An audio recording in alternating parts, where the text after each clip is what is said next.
Japanese 4-year-olds walk to school alone. They serve lunch to classmates. They clean toilets without complaint. Sounds impossible, right?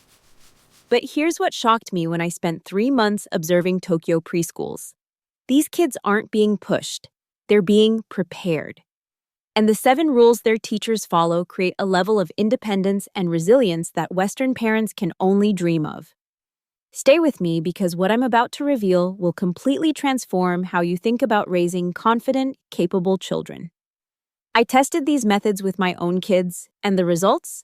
Let me just say, you won't believe what happened in week 2. Number 1. The struggle is the teacher philosophy. Let me tell you something that will sound completely backwards to most Western parents.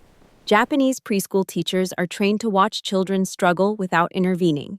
I witnessed a 3-year-old spending 15 minutes trying to button his jacket. The teacher stood right there, watching, not helping, not even encouraging, just observing. Here's why this matters. Japanese educators believe that the struggle itself is more valuable than the solution. They have a specific term for this, mimamoru, which means to watch over and protect while allowing autonomy. It's not neglect. It's strategic patience. The research backs this up dramatically. A 2019 study from Kyoto University followed 2,400 preschoolers for 5 years and found that children who were allowed to struggle with age-appropriate tasks showed 47% higher problem-solving abilities and 62% more persistence when facing academic challenges in elementary school compared to children who received immediate adult assistance. Think about the last time your child struggled with something simple. Did you jump in after 10 seconds? 20? Most of us can't make it past 30 seconds before we're helping. But here's the real question. Who are we really helping? Them or our own discomfort with? Watching them struggle? I tested this with my 6-year-old daughter and her shoelaces. Day 1 was painful to watch. She got frustrated, threw the shoe, cried. I wanted to cave so badly, but I stayed quiet. By day 3, she figured it out. And you know what she said? "Mommy, I did it by myself." The pride in her voice was something no amount of my help could have created. But wait, there's something even more powerful about how Japanese teachers apply this principle. Number 2, the 1-year older mentorship system. Here's where Japanese preschools get absolutely genius. They deliberately mix age groups and create a formal mentorship structure where older kids, we're talking 5-year-olds, are given real responsibility for younger ones. I watched a 5-year-old girl named Yuki spend 20 minutes teaching a 3-year-old how to fold his napkin properly. Not because an adult told her to, but because that was her designated younger sibling for the month. The teacher? Nowhere in sight. This system is called Tate Wari, literally vertical grouping, and it's brilliantly calculated. The older children learn leadership, patience, and empathy. The younger children learn by modeling someone closer to their developmental level. It's a win-win that Western age-segregated classrooms completely miss. The data is striking. Research from Tokyo's Ochanomizu University found that children in mixed-age preschool environments demonstrated 38% higher emotional intelligence scores and 53% better conflict resolution skills than their peers in same-age classrooms. But here's what shocked me most. When I interviewed the 5-year-old mentors, they didn't see it as a chore.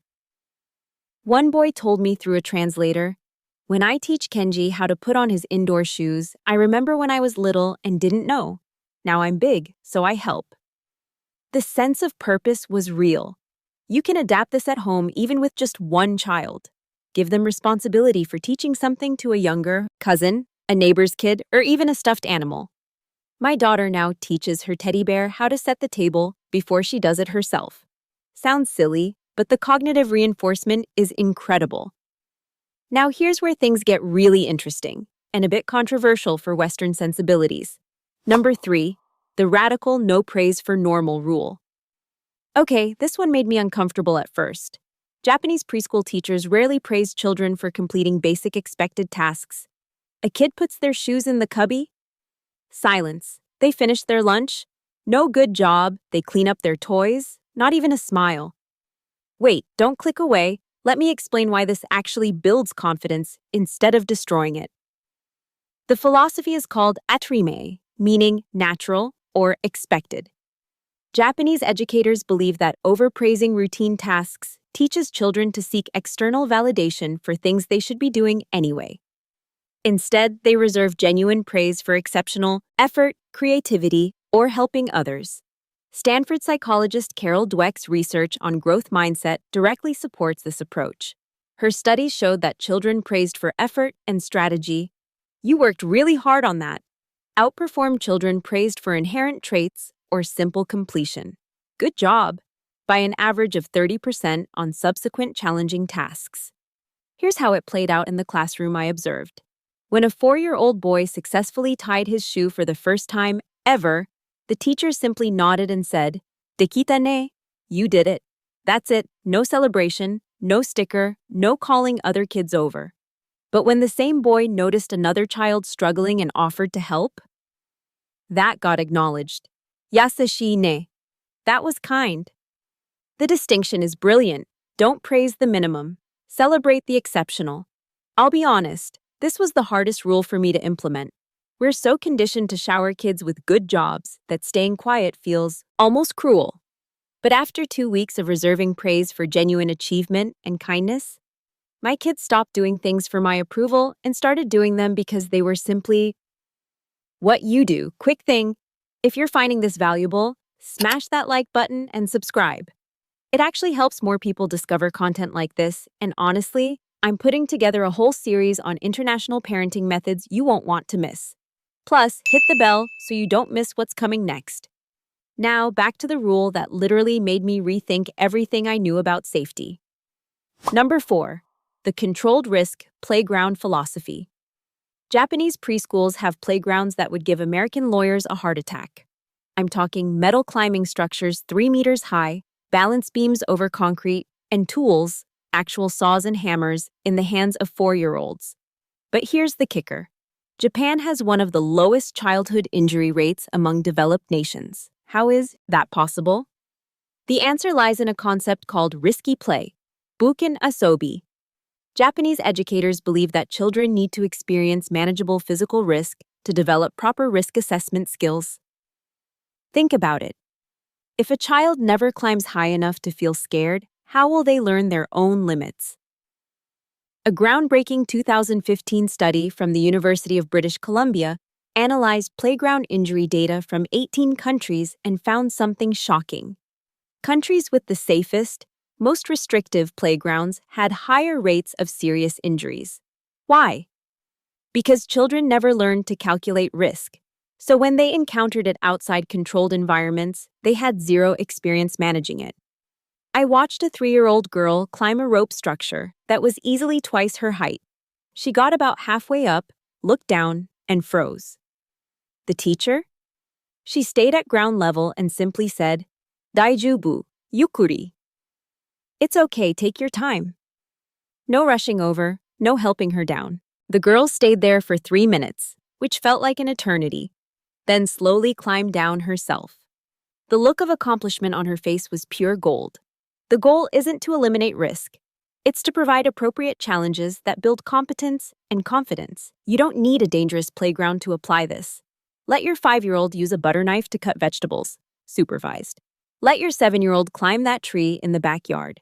Let your kid carry something fragile. Yes, they might drop it. That's exactly the point. But the next rule might be the most psychologically powerful of all. Number 5. The collective responsibility culture. Every single child in a Japanese preschool classroom has a specific job. Not a pretend job. A real, necessary job that affects the entire group. One child is responsible for counting classmates before outdoor time. Another distributes napkins. Another checks that all indoor shoes are properly stored. And here's the beautiful part. These jobs rotate weekly, so every child experiences every responsibility. The child who struggled with counting last month becomes the counter this month. The naturally neat kid has to tackle the messy art supply cabinet.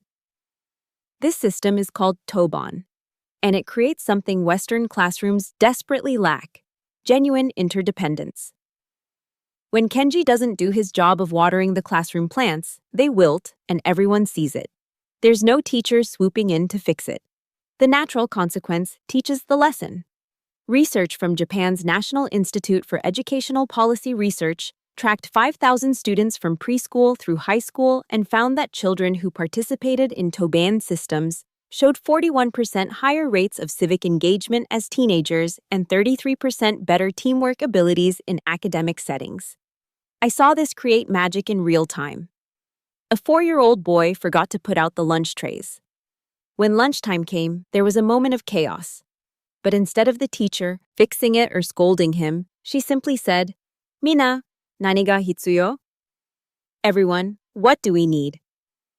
The kids collectively figured it out, helped set up, and the boy who forgot looked genuinely apologetic. Not because he got in trouble, but because he let his friends down.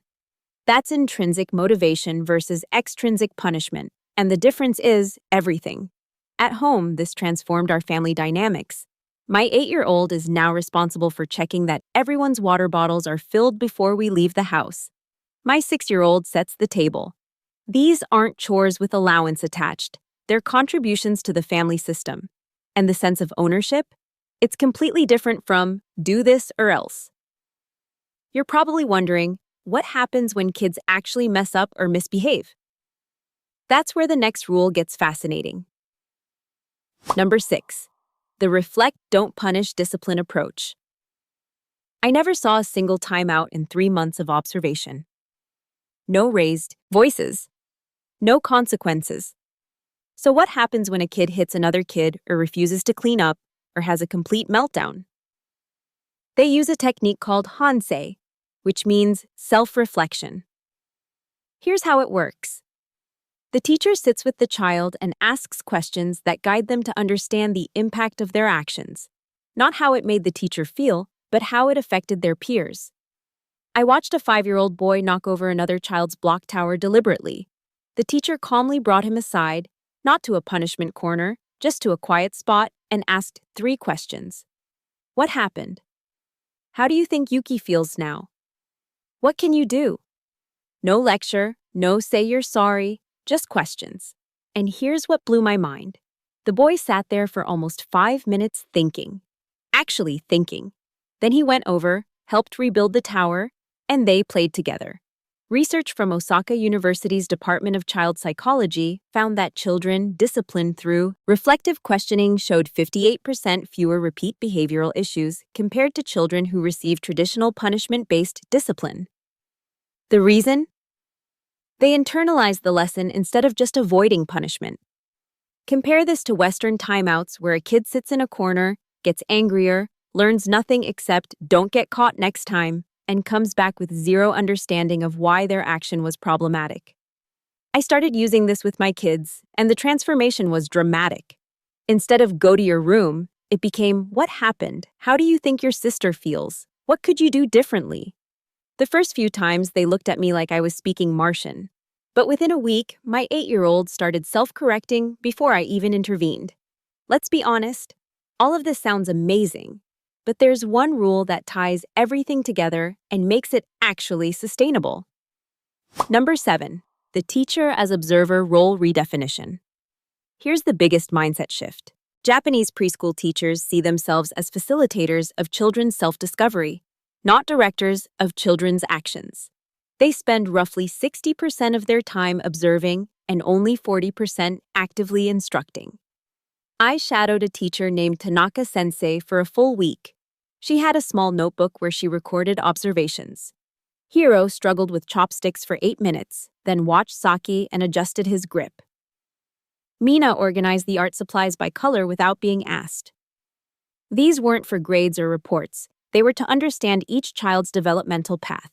This approach is called kodomo rikai, literally child understanding, and it requires a level of patience that's almost meditative. The teacher's job isn't to make children do things correctly.